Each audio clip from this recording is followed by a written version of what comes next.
Bem-vindo ao canal de leitura da Inês. Aqui você encontra leituras narradas de grandes obras da literatura clássica, ideais para relaxar, refletir e adormecer. Inscreva-se e transforme a leitura em um ritual.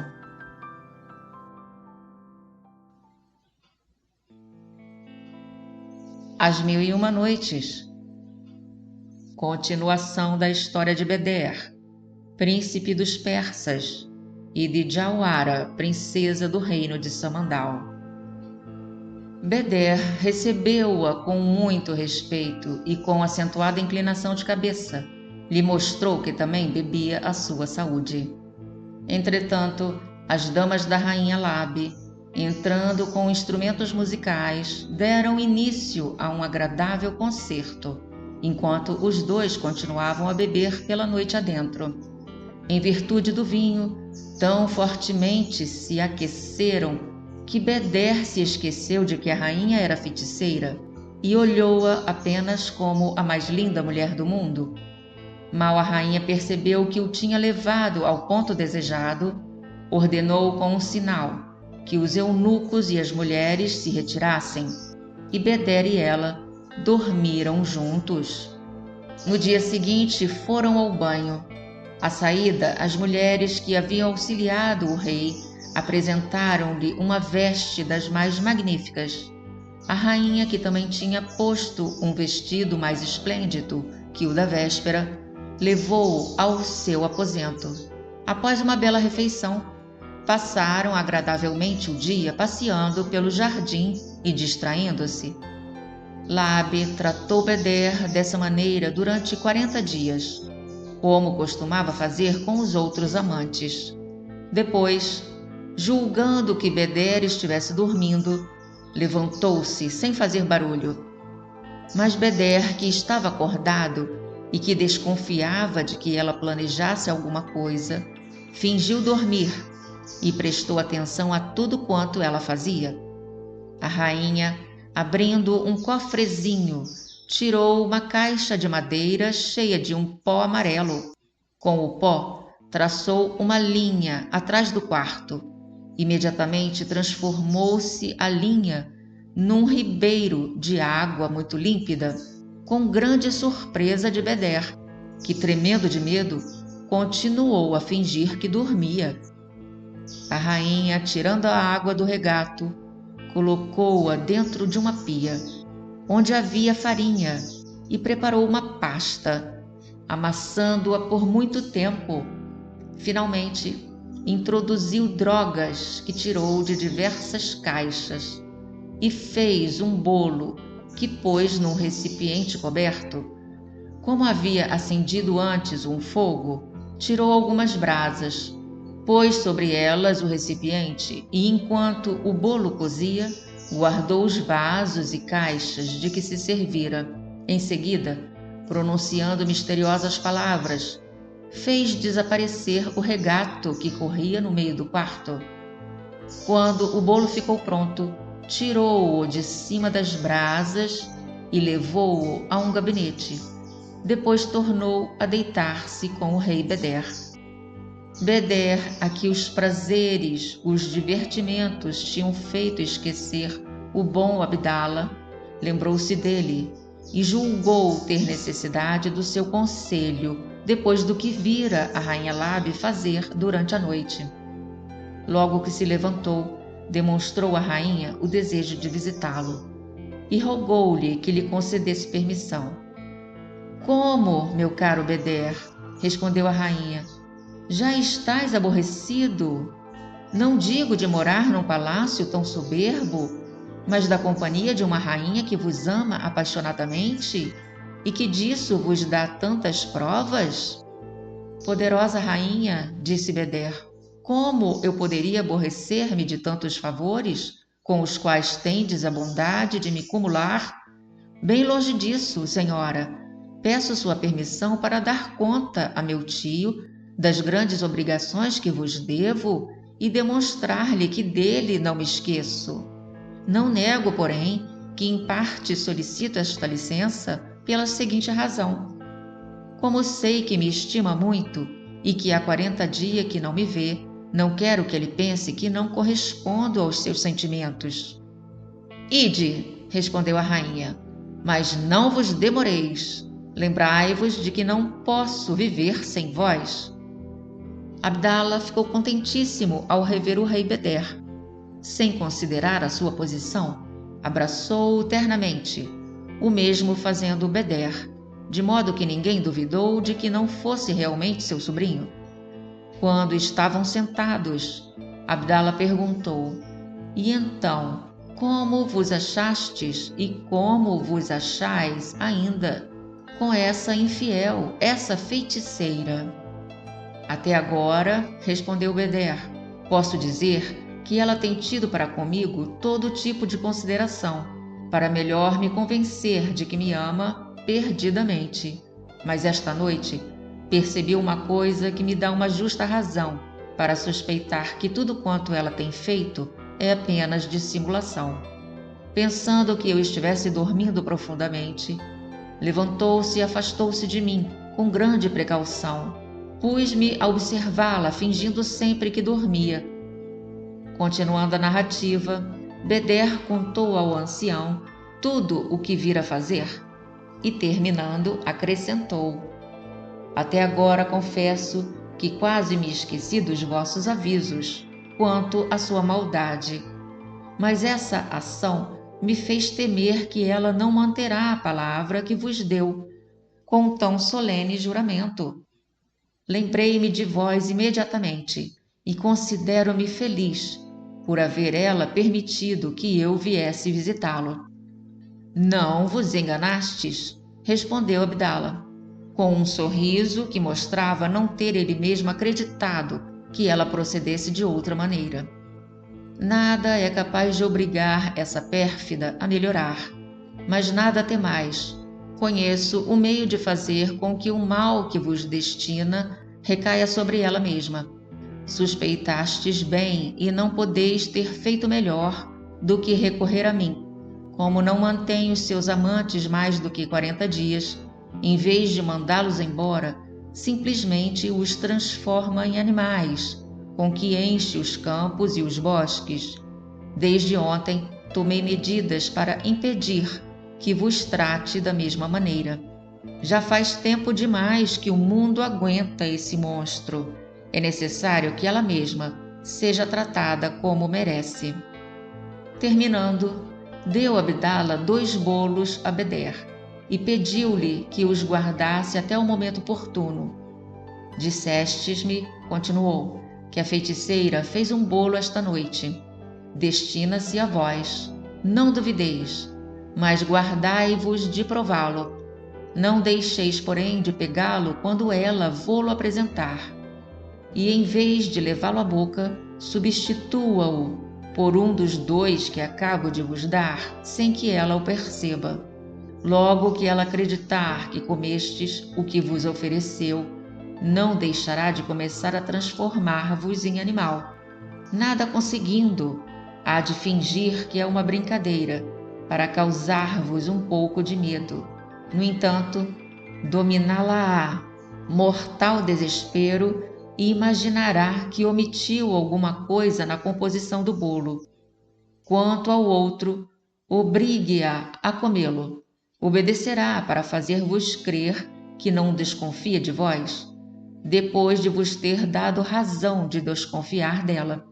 Quando tiver comido, atire ao seu rosto um pouco de água e diga: Deixai esta forma e tomai a do animal que mais vos agrada. Vinde em seguida procurar-me com o animal, e eu vos direi o que será preciso fazer. Beder demonstrou ao ancião sua gratidão pelo interesse com que procurava impedir que uma feiticeira tão perigosa praticasse um ato de maldade contra ele, e voltou ao palácio. Ao chegar, soube que a feiticeira o aguardava no jardim, com grande impaciência. A rainha Labe mal o viu, correu-lhe ao encontro e disse-lhe: Caro Beder, tem razão quem afirma que nada revela melhor a força do amor que o afastamento de quem se ama. Não tive tranquilidade depois que vos ausentastes, e parece-me que há anos que não vos vejo. Se tivesseis demorado mais um pouco, eu teria me preparado para ir buscá-lo. Senhora, respondeu o rei Beder, posso vos assegurar que não foi menor a minha impaciência em revê-la, mas não pude recusar alguns momentos de conversa. Há um tio que me ama e que não me tinha visto por tanto tempo. Quis deter-me, mas consegui deixá-lo para vir ter aonde o amor me chama. Do que me ofereceu para comer, trouxe-vos um bolo. Beder, que havia embrulhado um dos bolos no lenço, bem limpo, apresentou-o. Senhora, aceite-o. Aceito-o de bom coração, respondeu a rainha, tomando-o, e o comerei com prazer por amor a vós, e ao vosso tio, meu bom amigo. Mas antes, quero que, por amor a mim, experimenteis este que preparei durante a vossa ausência.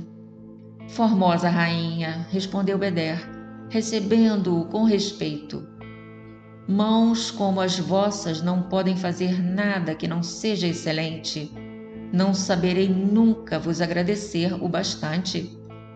O rei substituiu habilmente o bolo da rainha pelo outro que o ancião lhe dera, e tirando um pedaço, levou-o à boca. Ah, minha rainha, exclamou, nunca experimentei coisa mais saborosa.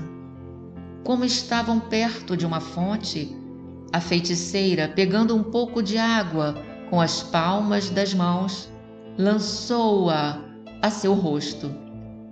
Infeliz, disse-lhe, deixa a forma de homem e toma a de um cavalo feio, cego e coxo.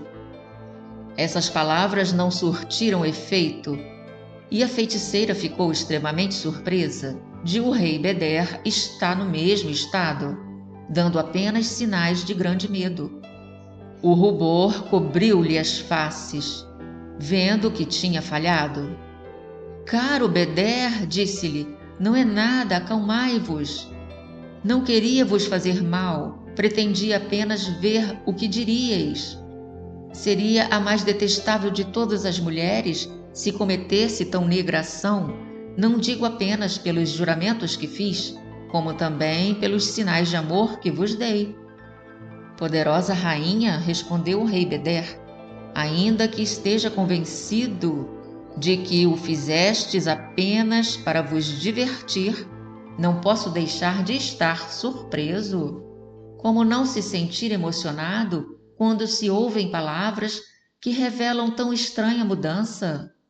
Mas, senhora, deixemos isso, e como comi do vosso bolo, concedei-me a graça de experimentar o meu. A rainha Labe, não podendo justificar-se melhor do que com esse sinal de confiança ao rei dos persas, tirou um pedaço do bolo e comeu. Mal o engoliu, sentiu-se mal e imobilizou-se. Beder não perdeu tempo e, lançando-lhe água no rosto, gritou: Abominável criatura, abandonai a vossa forma e mudai-vos em égua. No mesmo instante, a rainha metamorfoseou-se numa bela égua, e a sua humilhação foi tão grande que chorou sem parar, curvando a cabeça até os pés de Beder. Pareceu querer comovê-lo, mas ainda que fosse vencido pela comoção, não poderia reparar o mal feito. Levou a égua ao estábulo do palácio, para que o palafreneiro a selasse, mas nenhuma das celas serviu. Mandou então selar outros 2 animais e ordenou que o palafreneiro o seguisse até a casa de Abdala, conduzindo a égua. Abdala, que reconheceu de longe o rei Beder com a égua, certificou-se imediatamente de que ele havia feito o que fora recomendado. Maldita feiticeira, disse com alegria, o céu enfim te castigou como merecias. Beder, apeando-se, entrou na loja de Abdala, a quem abraçou, agradecendo-lhe o serviço prestado. Contou-lhe o que havia se passado e disse-lhe que não encontrara rédeas nem sela apropriada à égua. Abdala, possuidor de uma sela que servia a qualquer cavalo, selou pessoalmente a égua e Malbeder despediu o palafreneiro, disse-lhe: Senhor, não tendes mais necessidade de permanecer nesta cidade. Montai a égua e voltai ao vosso reino. A única coisa que vos devo recomendar é, no caso de vos desfazer dela, não a entregardes com a sela. Beder prometeu-lhe que se lembraria e, dizendo-lhe adeus, partiu. O jovem rei dos persas, mal abandonando a cidade, sentiu toda a alegria de ter se livrado de tão grande perigo e de ter à sua disposição a feiticeira, de quem tinha tanta razão para desconfiar. 3 dias depois, chegou a uma grande cidade, nos arredores, encontrou um ancião de certa importância, que ia a pé a uma casa de diversões. Senhor, disse-lhe o ancião, parando, posso perguntar-vos de onde vindes? Beder deteve-se imediatamente para responder. Uma anciã, também passando por ali, parou e começou a chorar, olhando para a égua e dando grandes suspiros. O rei Beder e o ancião interromperam a conversa, e Beder perguntou a razão que a levara a chorar. Senhor, ela respondeu, é que a vossa égua se parece tão perfeitamente a uma de meu filho que acreditaria ser a mesma, se não estivesse morta. Vendei-a, rogo-vos, pagarei o que quiserdes. Boa mulher, respondeu-lhe o rei Beder, lastimo não poder conceder-vos o que solicitais. A minha égua não está à venda. Ah, senhor, insistiu a velha, não me recuseis, peço-vos, em nome de Deus.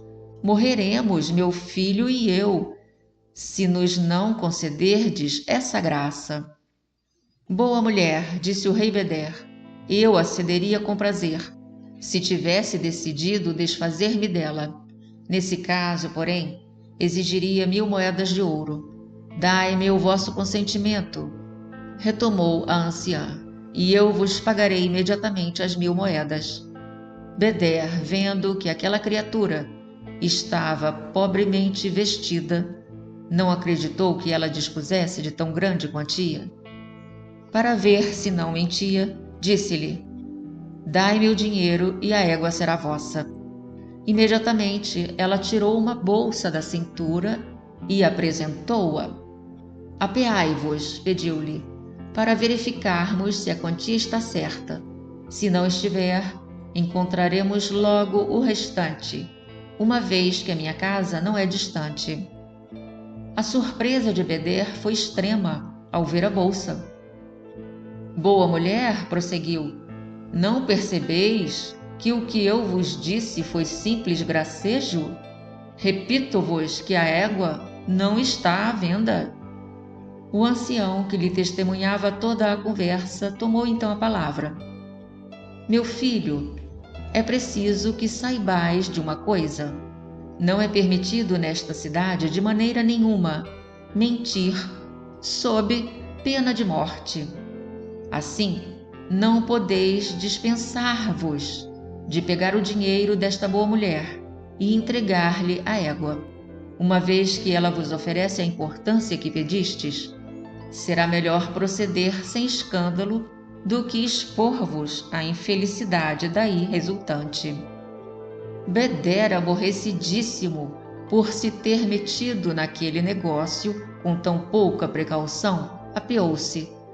A anciã rapidamente tirou a sela da égua e, mais rapidamente ainda, tirou com a palma das mãos água de um regato que corria no meio da rua e jogou-a sobre a égua, dizendo essas palavras: Minha filha, abandonai esta forma estranha e retornai à vossa.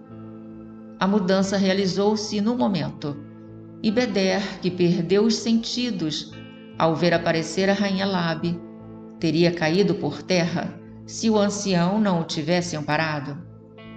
A anciã, que era mãe da rainha Labe, a quem ensinara todos os segredos da magia, apenas abraçou a filha, fez aparecer com um assobio um gênio horrendo e enorme.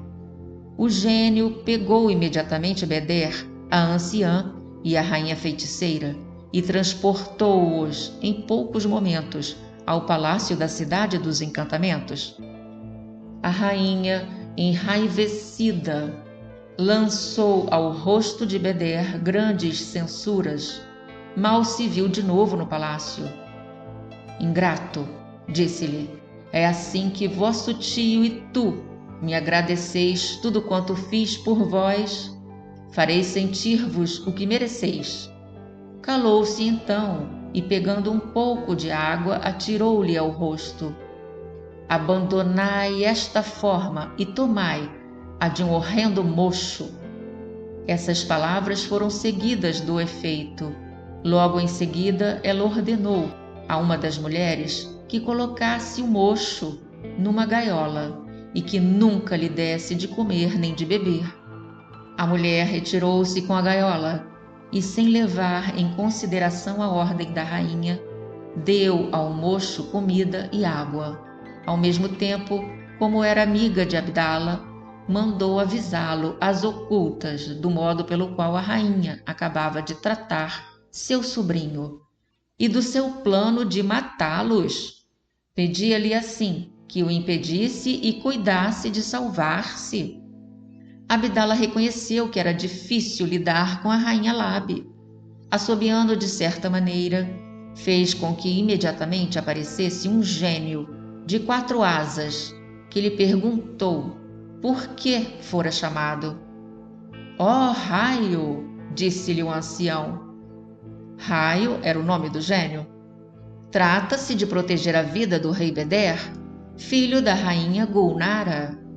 Ide ao palácio da feiticeira e levai sem demora à capital dos persas a mulher compassiva, encarregada de guardar a gaiola, a fim de que ela informe a rainha Gulnara do perigo em que se encontra o rei seu filho e da necessidade que ele tem de auxílio. Não a espanteis ao vos apresentardes a ela e dizei-lhe o que ela deve fazer. Raio desapareceu para no instante encontrar-se no palácio da feiticeira. Após falar à mulher, transportou-a pelos ares à capital dos persas, onde a pousou no terraço pertencente ao aposento da rainha Gulnara. A mulher, descendo pela escada de comunicação, encontrou a rainha Gulnara e a rainha sua mãe conversando sobre a triste causa da sua aflição. Ambas reconheceram, pela narrativa que ela lhes fez, a extrema necessidade de socorro de Beder. Ouvindo aquela notícia, a rainha Gulnara se alegrou e, para demonstrar o seu contentamento, levantou-se para abraçar a recém-chegada. Imediatamente depois, deu ordens para que soassem os clarins, os timbales e os tambores do palácio, a fim de anunciar a toda a cidade que o rei da Pérsia não tardaria em voltar. Ao regressar, encontrou o rei Salé, seu irmão, que a rainha-mãe mandara vir, valendo-se de certa mágica. Meu irmão, disse-lhe ela, o rei vosso sobrinho, meu querido filho, encontra na cidade dos encantamentos, em poder da rainha Labe. Vamos buscá-lo, e não podemos perder tempo. Salé reuniu um poderoso exército dos seus estados marinhos, que logo saiu do mar. Chamou até em seu auxílio os gênios, seus aliados, que apareceram com outro enorme exército. Quando os 2 exércitos se uniram, Salé pôs-se à frente deles com a rainha Farache, a rainha Gulnara e as princesas. Levantando voo, não tardaram em pousar no palácio e a cidade dos encantamentos, onde a rainha feiticeira, sua mãe, e todos os adoradores do fogo foram destruídos no instante. A rainha Gulnara recomendou à mulher que fora avisá-la do encantamento do filho que não se ocupasse com a luta e fosse, sem perda de tempo, buscar a gaiola. Cumprida a ordem, retirou o mocho e, atirando-lhe água por cima, disse-lhe: Meu querido filho, abandonai esta forma estranha e retomai a de homem, que é a vossa. No mesmo momento, Gulnara contemplou Beder, seu filho, a quem abraçou imediatamente, louca de alegria. As suas lágrimas completaram a expressão da sua enorme alegria. Não podia decidir-se a largá-lo, e foi preciso que a rainha Faraste a afastasse dele. Depois, Beder foi abraçado pelo rei seu tio e pelas princesas suas parentes. O primeiro cuidado da rainha Gulnara, depois disso, foi mandar procurar Abdala, a quem devia a descoberta do paradeiro do rei dos persas. Mal o viu na sua presença, disse-lhe: A gratidão que vos devo é tão grande que não há nada que eu não esteja pronta a fazer para vos demonstrar todo o meu reconhecimento. Dizei-me como posso vos agradecer. Poderosa rainha, respondeu Abdala, se a mulher que vos enviei quiser consentir em desposar-me, e se o rei dos persas tiver a bondade de me aceitar na sua corte, consagrarei de bom coração o resto dos meus dias ao seu serviço. A rainha Gulnara voltou-se imediatamente para o lado da corajosa mulher e, vendo pelo seu rubor que não tinha objeção ao casamento, mandou que unissem as mãos, enquanto o rei dos persas e ela cuidavam da sua felicidade. Esse casamento deu oportunidade ao rei dos persas de tomar a palavra e dirigir-se à sua mãe. Senhora, estou contentíssimo com o casamento que se acaba de realizar, mas ainda resta um no qual deveis pensar. A rainha Gulnara não compreendeu a princípio de que união pretendia ele falar. Depois de alguns instantes, porém, disse: É do vosso que estáis falando, pois consinto de muito boa vontade. E voltando-se para os súditos marinhos do rei, seu irmão, e para os gênios, pediu-lhes: Parti, visitai todos os palácios do mar e da terra, e avisai-nos do paradeiro da princesa mais formosa que encontrardes, para destiná-la a meu filho. Senhora, respondeu Beder, é inútil que vos entregueis a esse trabalho. Não ignorais certamente que dei o meu coração à princesa de Samandal. Vi-a e não me arrependi. Não pode haver na terra nem no mar princesa que se lhe compare. É verdade que quando lhe declarei o meu amor, ela me tratou de uma maneira capaz de apagar a chama de qualquer outro amante, menos inflamado do que eu. Mas é desculpável, nem podia tratar-me diversamente, depois da detenção do rei, seu pai, cuja causa inocente, afinal, sou eu mesmo. Talvez o rei de Samandal tenha mudado de opinião, e ela já não sinta dificuldade em me amar com um consentimento paterno. Meu filho, disse-lhe a rainha Gulnara, se no mundo não há outra criatura que vos possa fazer feliz, senão a princesa Jawara, não me oporei ao vosso casamento. O rei vosso tio mandará vir o rei de Samandal, e veremos imediatamente se ele continua tão intratável como antes. Durante a prisão por ordem do rei Salé, o rei de Samandal tinha sido sempre tratado com grande consideração e chegara a entrar em boas relações com os oficiais que o vigiavam. O rei Salé ordenou que lhe trouxessem o fogareiro, dentro do qual atirou certa composição, ao mesmo tempo que proferia palavras misteriosas. Quando a fumaça começou a levantar-se, o palácio estremeceu e imediatamente apareceu o rei de Samandal, com os oficiais do rei Salé. O rei dos persas se lançou aos seus pés, depois ajoelhando-se, disse-lhe: Majestade, não é o rei Salé que vos pede a honra da vossa aliança para o rei dos persas. É o próprio rei dos persas quem vos roga essa graça. Não posso acreditar que pretendeis ser a causa da morte de um rei que só viverá com o amor da formosa Jauara. O rei de Samandal não permitiu que o rei dos persas continuasse aos seus pés. Abraçando-o, obrigou-o a levantar-se. Senhor, disse-lhe, muito me entristeceria contribuir para a morte de um monarca tão digno da vida. Se é verdade que a vida tão preciosa só pode ser conservada com a posse de minha filha, vivei, Senhor, que ela vos pertence. Tendo sido sempre muito submetida à minha vontade, não creio que se recuse. Terminando, incumbiu um dos oficiais que o rei Salé lhe havia concedido de ir buscar a princesa imediatamente. Jauara havia continuado no mesmo lugar onde o rei dos persas a encontrara. O oficial não tardou em voltar acompanhado por ela e pelas suas escravas. O rei de Samandal abraçou-a. Minha filha, disse-lhe, destino-vos um esposo, o rei dos persas, o melhor soberano que existe no mundo. A preferência com que ele vos honra nos obriga, a vós e a mim, a patentear-lhe a nossa gratidão.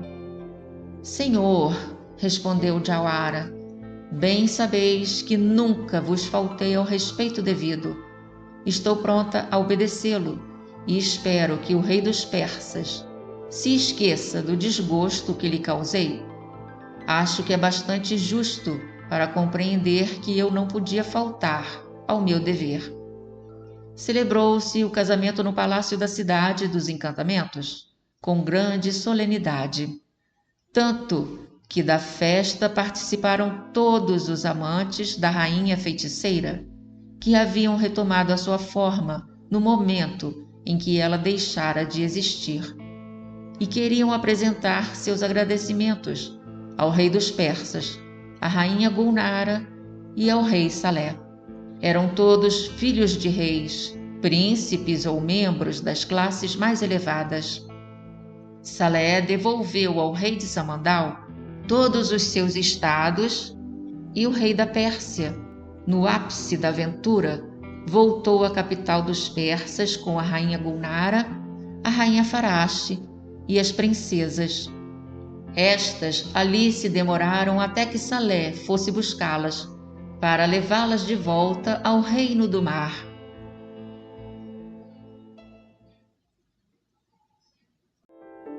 Há outras leituras esperando por você.